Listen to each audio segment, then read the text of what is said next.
In today's video, I'm going to show you how to delete block contact on WhatsApp. It's permanently.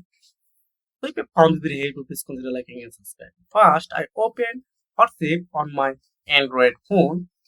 So first, I have to click on three dot, then setting, scroll down, then click privacy, scroll down. Now I have to click this contact option. Then here are 16 people I already blocked on my WhatsApp. So I need to click. Then now select which number and or contact you want to delete. For example, I delete this number. So I need to going on this. Then again click the name. Then click on three dot. Then again click edit. Then again click this three dot. Then delete contact. Again click delete. That's it. You will see it's already contact deleted.